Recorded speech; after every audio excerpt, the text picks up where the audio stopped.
22 जनवरी 2024 अयोध्या। पूरे देश की नजरें एक ही स्थान पर टिकी हुई थीं, जहां नरेंद्र मोदी एक भव्य मंदिर के गर्भगृह में पूजा कर रहे थे। सदियों का इंतजार आखिरकार खत्म हो चुका था और सबसे दिलचस्प बात, यह मंदिर करोड़ों लोगों की आस्था और उनके दिए गए एक एक रुपए से बना था।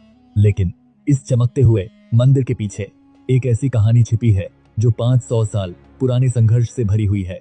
और सबसे बड़ा सवाल, क्या सच में यह संघर्ष सिर्फ जमीन का था या इसके पीछे छिपी है इतिहास की एक अधूरी सच्चाई? आइए जानते हैं अयोध्या की पूरी कहानी। इस सवाल का जवाब पाने के लिए हमें समय की परतों को खोलना होगा। बहुत पीछे, उस युग में जब अयोध्या कौशल राज्य की राजधानी थी।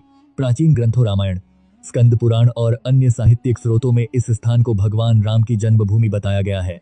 परंपराओं के अनुसार उनके पुत्र कुश ने यहाँ पहला मंदिर बनवाया था। यह मंदिर केवल एक धार्मिक स्थल नहीं था, यह उस सभ्यता का प्रतीक था जो पीढ़ियों तक इस भूमि से जुड़ी रही।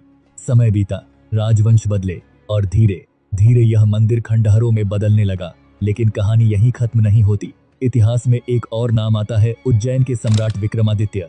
कहा जाता है कि उन्होंने अयोध्या की इस स्थिति को देखकर यहाँ फिर से मंदिर का पुनर्निर्माण करवाया और पूरे क्षेत्र का पुनरुद्धार किया। यह वह दौर था जब यह स्थान फिर से आस्था का केंद्र बन गया। लेकिन 16वीं सदी में एक बड़ा बदलाव आया।